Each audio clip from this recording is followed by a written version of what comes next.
Méditation du 12-5-85. Je me trouvais devant ce silence,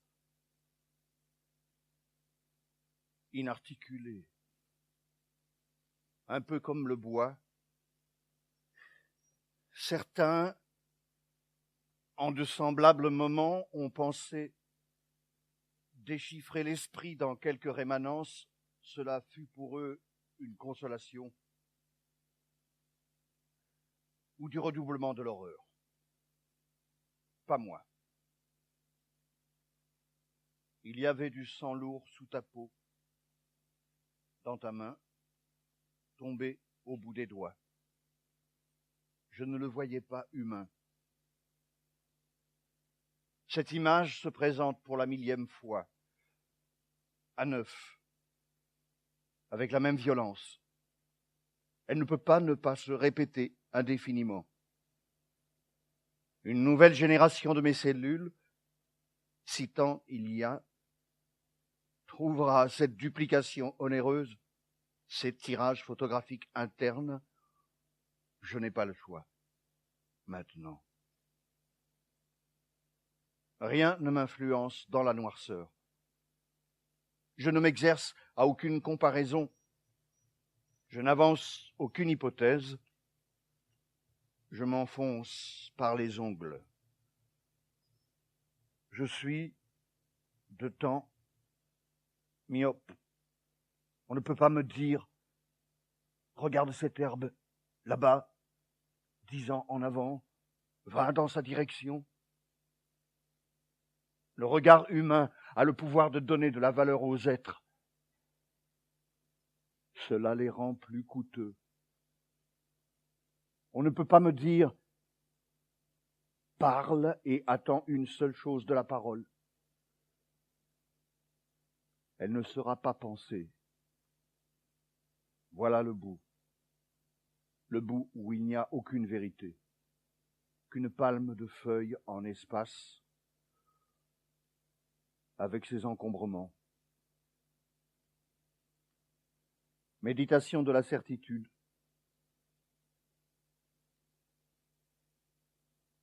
La porte repoussait la lumière. Je savais qu'il y avait là une main qui m'accorderait désormais tout le reste. L'ayant vu, ayant reconnu la mort, que non seulement il semblait en être ainsi, mais qu'il en était ainsi, certainement, mais qu'il n'y avait aucun sens à en douter. L'ayant vu, ayant reconnu la mort. Quelqu'un m'aurait dit, je ne sais pas si c'est une main, je n'aurais pu répondre, regarde-y de plus près. Aucun jeu de langage ne pouvait déplacer cette certitude. Ta main pendait au bord du lit. Tiède, tiède seulement, tiède encore. Du sang s'était alourdi au bout des doigts comme un fond de Guinness dans un verre. Je ne le voyais pas humain. Il y a du sang dans une main humaine. Je comprenais très clair le sens de cette proposition parce que je contemplais sa confirmation négative. Il ne m'était pas nécessaire de me dire « Du sang coule dans une main vivante », chose que pourtant personne n'a jamais vue. Ce sang-là, de toute évidence, ne coulait pas, ce que je ne pouvais mettre en doute. Pour douter, me manquaient les raisons.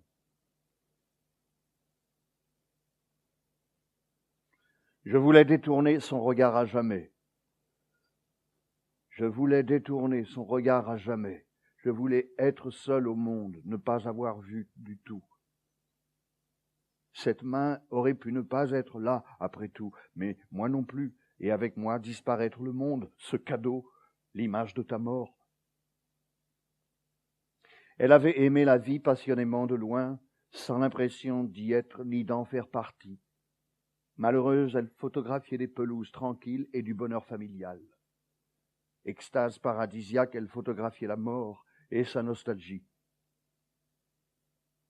Pour une fois, adéquation exacte de la mort même à la mort rêvée, la mort vécue, la mort même, identique à elle-même même.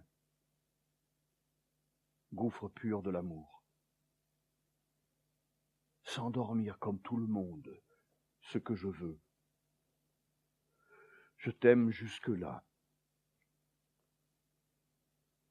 Évidemment, ce n'était pas un cadeau ordinaire, celui de me livrer à 5 heures du matin un vendredi, l'image de ta mort. Pas une photographie. La mort même, identique à elle-même, même. L'irressemblance. Le résultat de l'investigation était celui-ci, le précipité des ressemblances, la toile de la ressemblance, ses fils croisés et recroisés. Parfois, la ressemblance de partout, parfois la ressemblance là. Ensuite que toi et ta mort n'avaient aucun air de famille. Cela semble simple, alors il n'y avait plus lieu d'une réquisition difficile, d'aucune interrogation rude, simplement le bavardage douloureux, inutile, superficiel et trivial. Un chien ne peut pas simuler la douleur. Est-ce parce qu'il est trop honnête? Il fallait faire connaissance avec la description. En quelques mots, ce qui ne bougeait pas. Car cela m'avait été renvoyé, reconnu, alors que rien ne s'en déduisait de mon expérience. Tu étais morte, et cela ne mentait pas. En moi régnait la désolation. Où ton existence était si forte, elle était devenue forme d'être. En moi régnait la désolation comme conversant à voix basse. Mais les paroles n'avaient pas la force de franchir. De franchir seulement, car il n'y avait pas quoi.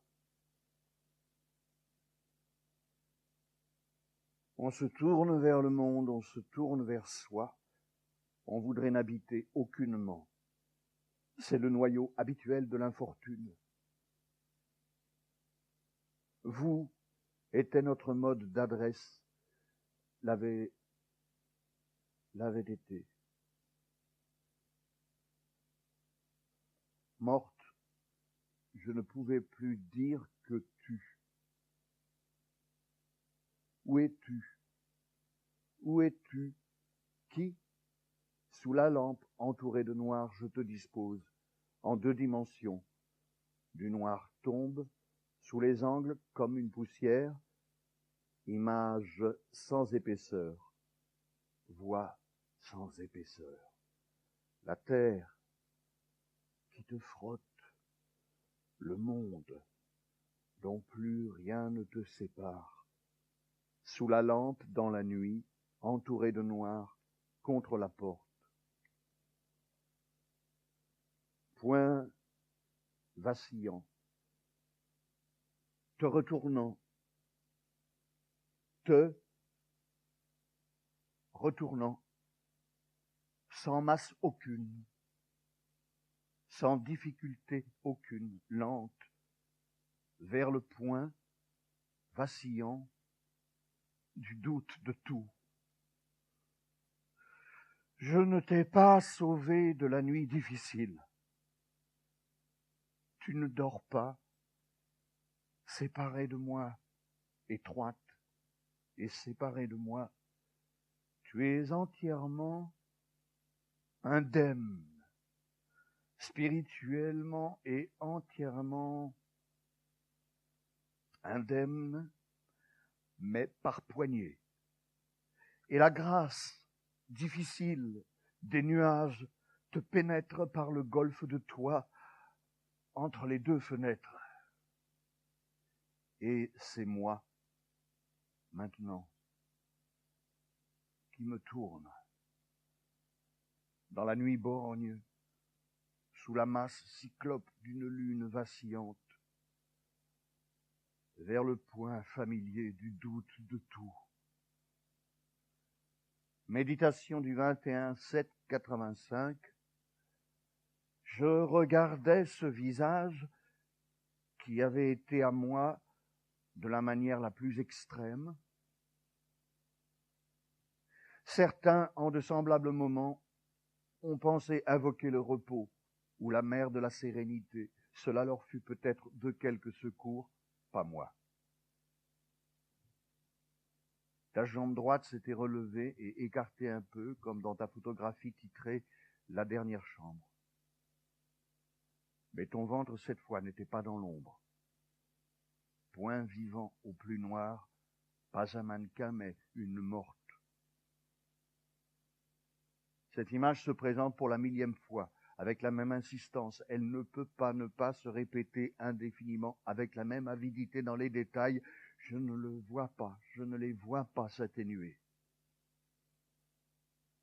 Le monde m'étouffera avant qu'elle ne s'efface. Je ne m'exerce à aucun souvenir, je ne m'autorise aucune évocation, il n'y a pas de lieu qui lui échappe. On ne peut pas me dire « sa mort est à la fois l'instant qui précède et celui qui succède à ton regard ». Tu ne le verras jamais. On ne peut pas me dire « il faut le taire ». Battement. Battement de la mer.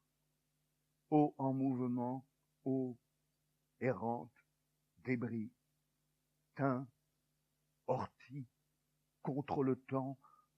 J'allais à ton odeur, je m'allongeais sur ta ruine.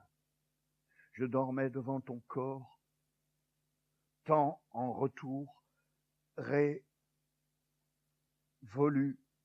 maintenant rose, photographique soufflé, des vents roses, baie, rosaire, que ta main arrête, battement, temps qui, de nouveau, arrive.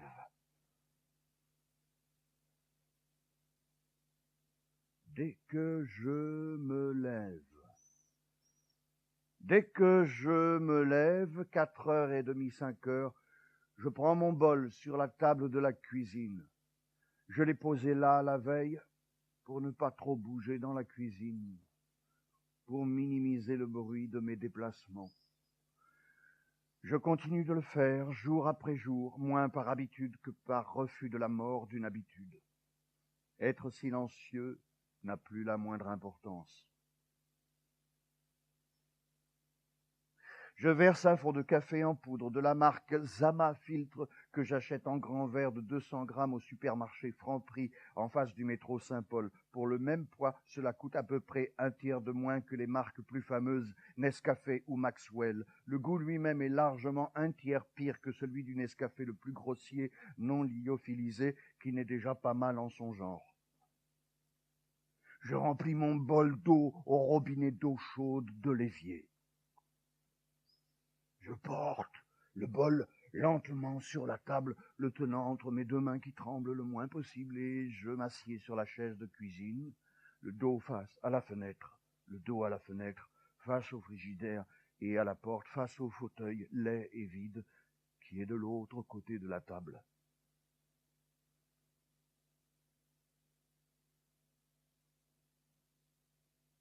À la surface du liquide, des archipels de poudre brune deviennent des îles noires bordées d'une boue crémeuse qui sombre lentement. Horrible. Je pense,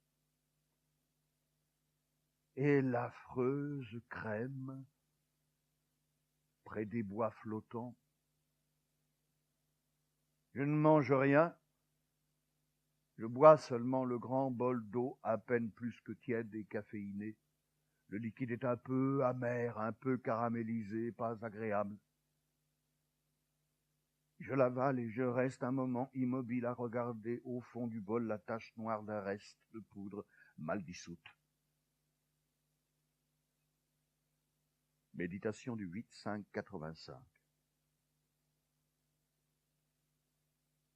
Soir après soir, le vecteur de lumière traverse, la même vitre s'éloigne, et la nuit l'emporte où tu te ranges, invisible, dans l'épaisseur. Soir après soir, le vecteur de lumière traverse la même vitre, s'éloigne, et la nuit l'emporte où tu te ranges, invisible dans l'épaisseur. Le sens du passé né d'objets déjà. Dans tous les moments évidents, je t'ai cherché, aussi dans de ténus interrègnes. Chercher qui? Où? Es-tu? Qui? Qui n'a plus de sens, ni quoi, sans nom dans nulle langue. Je reviendrai de quelques pas en arrière, je serai dans un espace différent, en un sens précaire. Comme si le son traversant l'eau tombait d'une carte.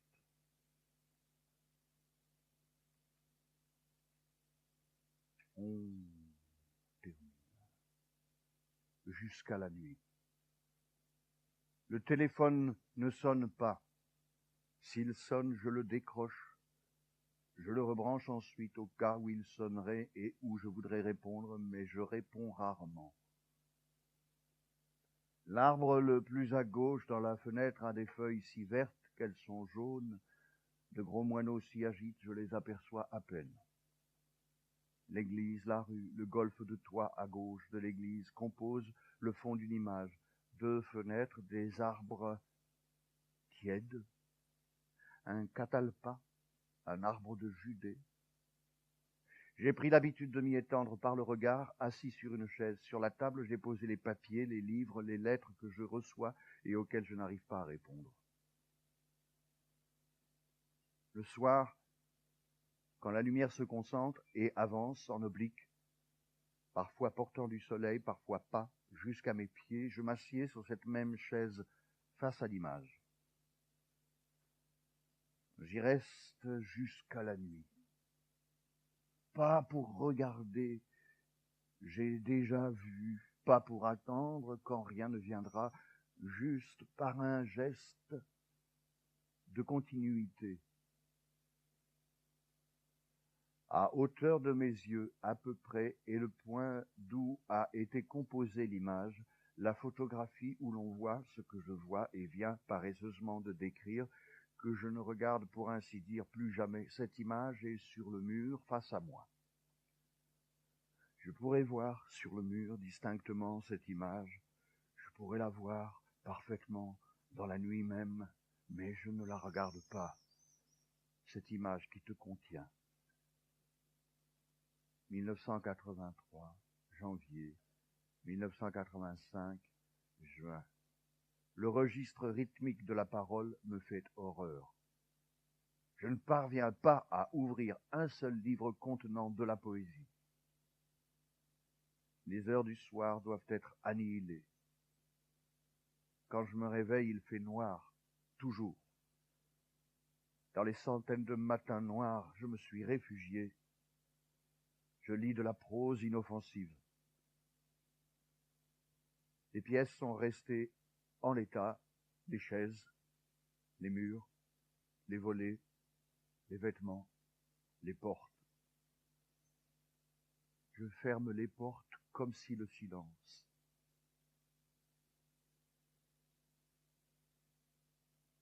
La lumière me dépasse par les oreilles.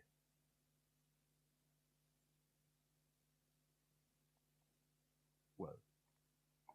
Voilà.